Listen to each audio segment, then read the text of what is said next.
Assalamualaikum warahmatullahi wabarakatuh. Selamat berjumpa kembali, walaupun masih tetap harus belajar di rumah, tapi mudah-mudahan kita selalu dalam keadaan sehat walafiat. Tetap belajar di rumah, tetap harus memakai masker, jaga jarak, dan cuci tangan yang bersih. Dari video yang lalu kita sudah mengetahui bahwa atom itu adalah dasar dari sebuah materi. Jadi kalau makhluk hidup atau makhluk mati, itu bagian terkecilnya itu adalah atom. Nah, nanti sesama atom itu akan membentuk molekul. Sesama molekul akan membentuk sel. Saya hanya menjelaskan selintas saja karena kalian sudah menontonnya di video. Berbagai macam sel itu akan membentuk jaringan. Jaringan akan membentuk organ, dan organ itu akan membentuk sistem organ. Sistem organ akan membentuk organisme, organisme akan membentuk populasi, populasi akan membentuk komunitas, komunitas itu akan membentuk ekosistem. Ya, ekosistem, berbagai macam ekosistem dalam suatu lingkungan itu akan membentuk bioma. Jadi tingkat organisasi kehidupan yang paling besar itu dikenal sebagai biosfer, sedangkan yang terkecil adalah atom. Nah, mari sekarang kita lihat peta konsep yang membahas tentang makhluk hidup. Jadi makhluk hidup itu berdasarkan jumlah sel yang dimilikinya itu ada dua jenis, yaitu ada makhluk hidup yang terdiri dari banyak sel dan ada makhluk hidup yang terdiri hanya dari satu sel. Makhluk hidup yang banyak sel atau yang tersusun dari banyak sel itu disebut sebagai multiseluler.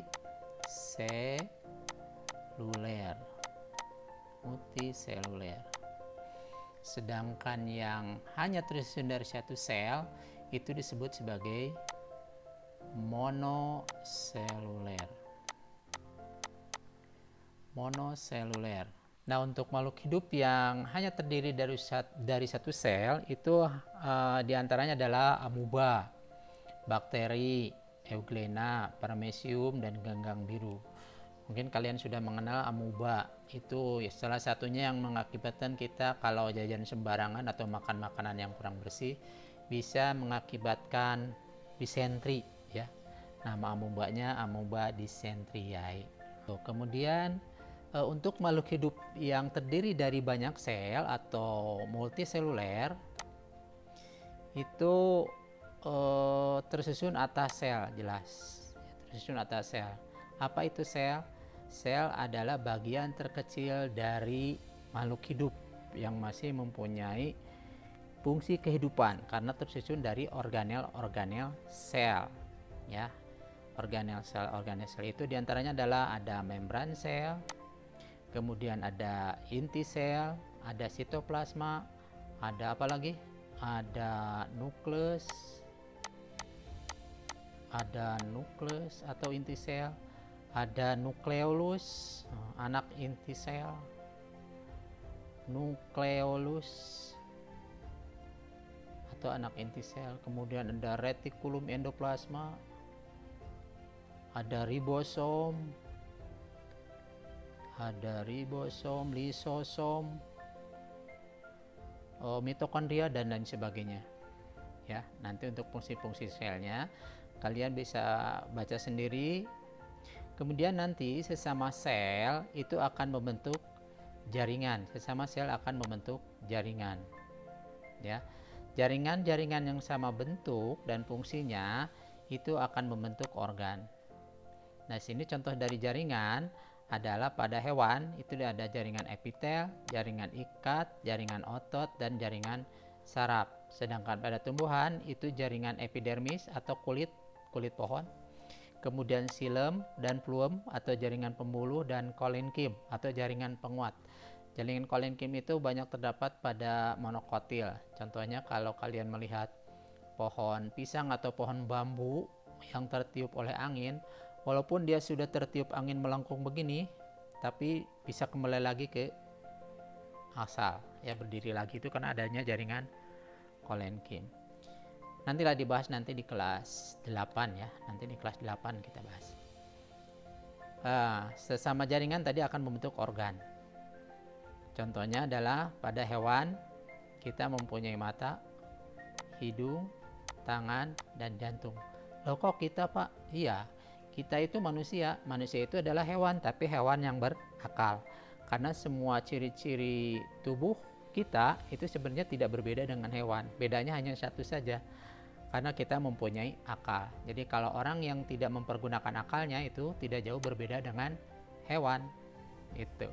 Sedangkan kalau pada tumbuhan itu contohnya adalah akar, batang, dan daun.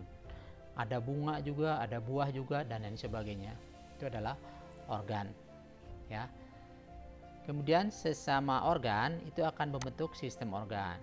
Akan membentuk sistem organ. Di mana sistem organ itu contohnya adalah sistem pernapasan, ada sistem saraf, ada sistem gerak, ada sistem reproduksi juga. Ya. Ada sistem reproduksi, ada sistem jaringan darah, sistem peredaran darah, sistem peredaran darah, ya, dan lain-lain lah, masih banyak. Ada 8 atau 9 gitu, ada 8 atau 9. Itu kemudian sistem organ itu akan membentuk organisme. Ya, ini semuanya bisa dilihat dengan mikroskop. Contohnya adalah manusia, hewan, dan tumbuhan. Sel hewan dan sel tumbuhan itu berbeda. Bahwa pada sel tumbuhan itu ada mempunyai kloroplas, sedangkan pada sel hewan itu tidak ada. Yang kedua, pada sel tumbuhan itu terdapat dinding sel. Sel tumbuhan itu bersifat sangat kaku. Ya, jadi pada sel hewan dan sel tumbuhan itu terdapat perbedaan seperti berikut. Yang pertama, sel hewan tidak memiliki dinding sel, tapi kalau sel tumbuhan memiliki dinding sel dan membran sel. Sel hewan tidak memiliki plastida, tapi sel tumbuhan memiliki plastida. Ya, atau yang kita kenal sebagai kloroplas tadi. Sehari-hari kita menyebutnya sebagai klorofil. Sel hewan mempunyai lisosom, sentrosom, kemudian ada zat berupa lemak, ya, timbunan lemak di bawah kulit kita, dan mempunyai glikogen. Kemudian bentuknya tidak tetap. Satu lagi, pada hewan sel tertentu memiliki vakuola, ukuran kecil atau sedikit, sedangkan pada tumbuhan vakuolanya besar dan banyak. Bentuk dari sel tumbuhan itu tetap. Tingkat organisasi kehidupan pada hewan itu terdiri dari sel hewan, kemudian ke jaringan hewan, lalu ke organ hewan dan sistem organ hewan. Untuk jaringan hewan itu contohnya adalah jaringan epitel, jaringan ikat, jaringan otot, dan jaringan saraf. Ada 8 atau 9. Ini ada sistem rangka yang pertama, kedua sistem otot, ketiga sistem pencernaan, keempat sistem pernapasan, kelima sistem sirkulasi, keenam sistem saraf, ketujuh sistem reproduksi, kedelapan sistem endokrin atau sistem hormon, dan kesembilan adalah sistem ekskresi. Organisasi kehidupan tingkat jaringan. Jadi jaringan adalah kumpulan dari beberapa sel yang mempunyai bentuk, susunan, dan fungsi yang sama. Kumpulan sel ini bekerja sama menjalankan tugasnya sesuai dengan fungsinya. Ini adalah contoh dari sel saraf atau yang dikenal sebagai neuron. Sel saraf itu mempunyai bagian-bagian. Yang pertama adalah sel Schwann atau mielin, yang kedua badan sel, yang ketiga adalah dendrit, yang keempat adalah nukleus atau inti sel. Contoh, jaringan saraf yang berfungsi menyampaikan dan menanggapi rangsang dari reseptor ke efektor. Ilmu biologi yang mempelajari jaringan itu disebut sebagai histologi. Jadi organ adalah kumpulan dari beberapa jaringan yang berbeda dan menjalankan fungsi yang sama. Contohnya, organ kulit terbentuk oleh beberapa jaringan. yang berbeda seperti jaringan epitel, ada jaringan otot, ada jaringan darah, ada jaringan saraf. Jadi keseluruhan jaringan tersebut bekerja sama menjalankan fungsinya seperti untuk melindungi tubuh dari pengaruh lingkungan luar. Nah, ini adalah contoh jaringan pada tumbuhan. Kita tahu kalau pada tumbuhan itu mempunyai akar, batang, daun, bunga, buah, dan lain sebagainya. Nah, bila mana pada batang itu kita potong secara mendatar, maka akan tampak bagian-bagiannya itu seperti ini. Ada bagian jaringan pengangkut atau phloem dan xilem, ada jaringan dasar atau yang kita kenal sebagai parenkim, dan ada jaringan dermal atau jaringan kulit. Jaringan pengangkut itu yang berfungsi untuk mengangkut air dan garam-garam mineral dari dalam tanah menuju ke daun. Itu adalah jaringan xilem. Sedangkan nanti hasil fotosintesis dari daun yang berbentuk karbohidrat itu akan diedarkan ke seluruh tubuh tumbuhan, dari daun ke buah, ke batang, ke akar, dan lain sebagainya. Untuk xilem, kalian gambarkan panah dari bawah ke atas gitu aja. Kalau untuk phloem itu dari atas ke bawah. Xilem fungsinya mengangkut air dan garam-garam mineral dari akar ke daun untuk dilakukan fotosintesis oleh daun, sedangkan phloem mengangkut hasil fotosintesis dari daun ke seluruh tubuh tumbuhan. Jaringan dasar pada tumbuhan itu yang kita kenal sebagai parenkim.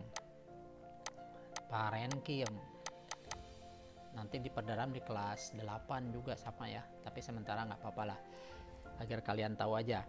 Nah, jaringan parenkim ini kalau kalian makan semangka, ya, makan semangka, makan mangga, makan duren, makan apa lagi, melon dan lain sebagainya, makan apel, itu yang kalian makan itu adalah jaringan parenkim. Jaringan parenkim itu lebih banyak di dalam cadangan makanan pada tumbuhan.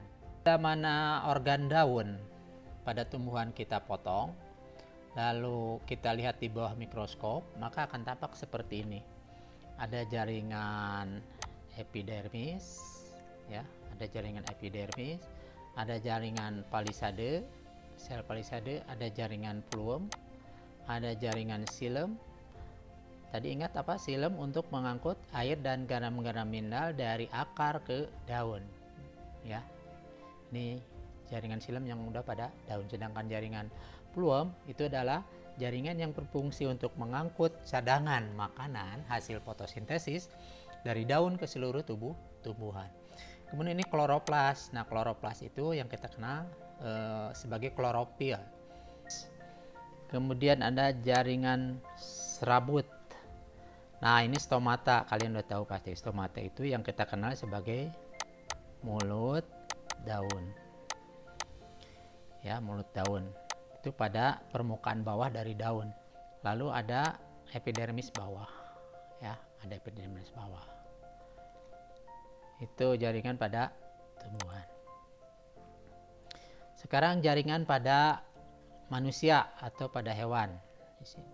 Terdiri dari jaringan ikat, ada jaringan otot. Nah, jaringan otot itu ada 3.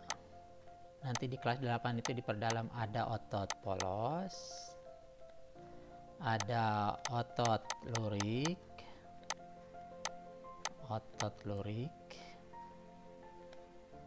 dan otot jantung.